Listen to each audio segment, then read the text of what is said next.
Hey guys, it is Tuesday. Gonna head out and do a little bit of Uber. Started around noon. And yeah. Got my first delivery in my neighborhood.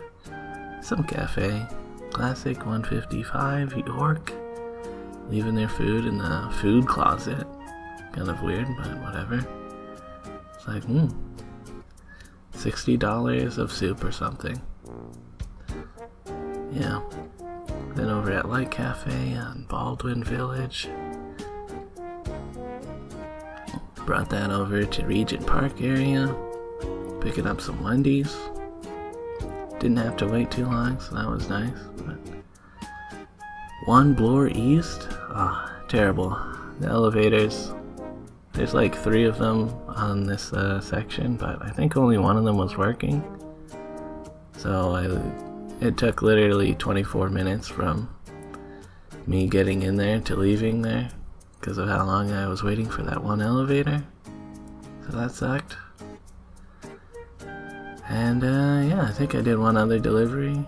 Oh, actually now I got these barbecue chicken ones. That was a double. Bringing these around. Yeah. But you know how it is, guys. After like 1:30 p.m., it gets pretty slow on the app. You know, lunch is over. I did pick up a new inner tube. This morning, the patch must be leaking a little bit. It was kind of soft in my tires, so slowly leaking. I'll probably swap that out eventually, but for now I'll just have to pump my tire every day kind of thing. But yeah, that's it for the lunchtime of Uber. Made $36 in 2 hours, 20 minutes.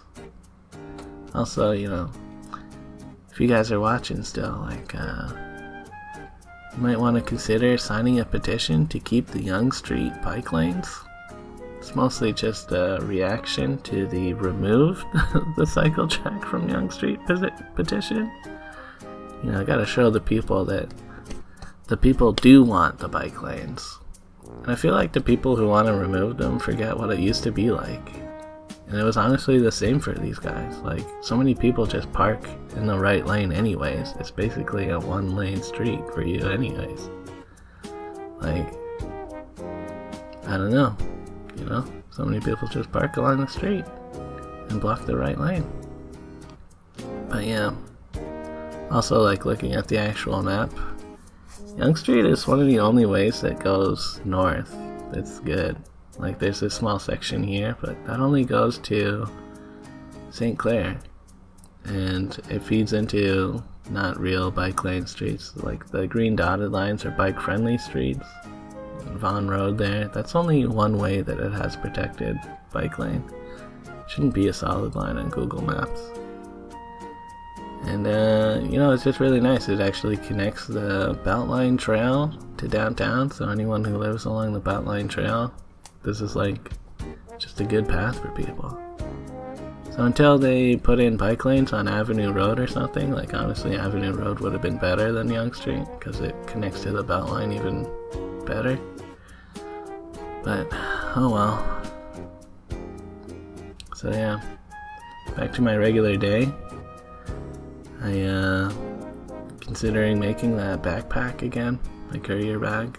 I was kind of thinking like maybe I shouldn't make it the size of a pizza box all the way.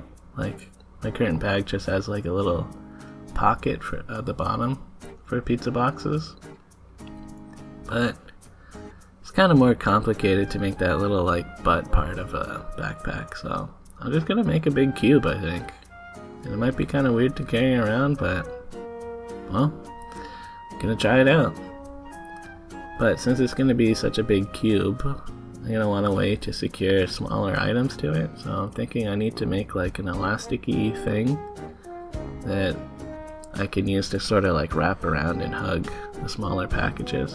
And I do have all these like elastic rubber straps. Because there's a lot of times when I get like a soup that's just like a big tower and they're like, don't spill it. It's like, well, of course this shit's gonna spill. They stacked it in a huge tower. So I'll like try to put in this barrier to sort of keep it in place, but it's not perfect, and sometimes that'll like slip out and then shit gets spilled sometimes. So yeah, hopefully if I have this like thing to secure it in place, that'll be alright. And I also want to have the cup holder or drink holder thing.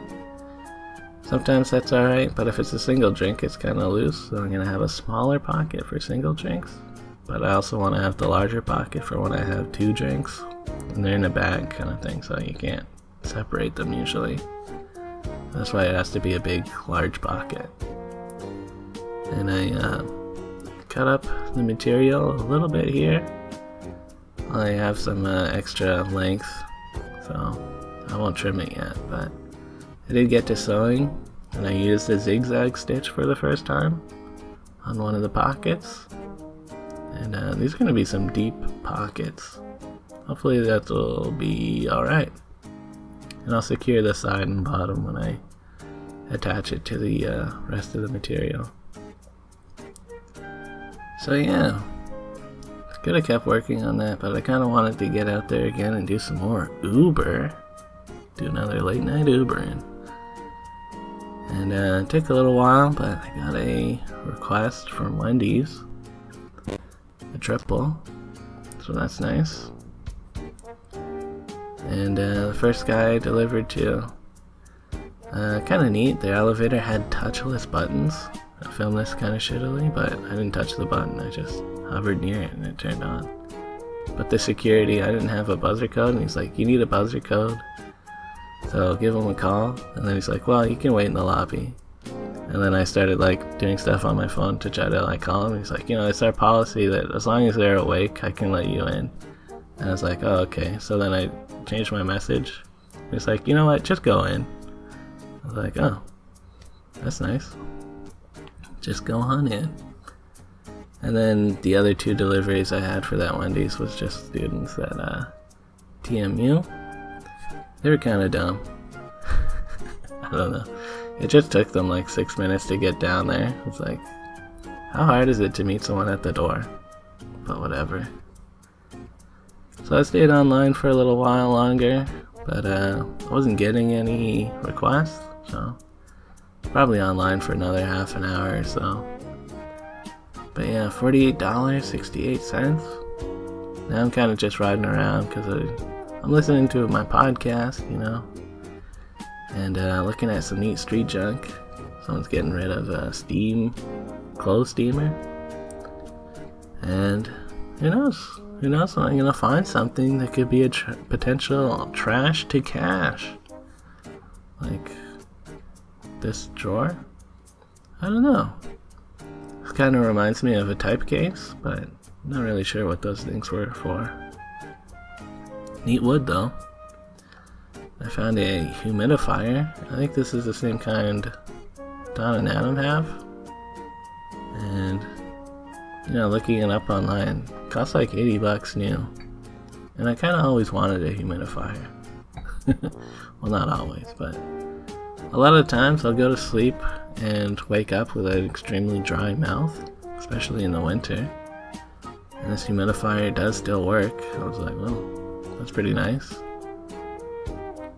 So, I'm gonna try it out tonight, guys. It's kinda hard to see it, but it is humidifying right now.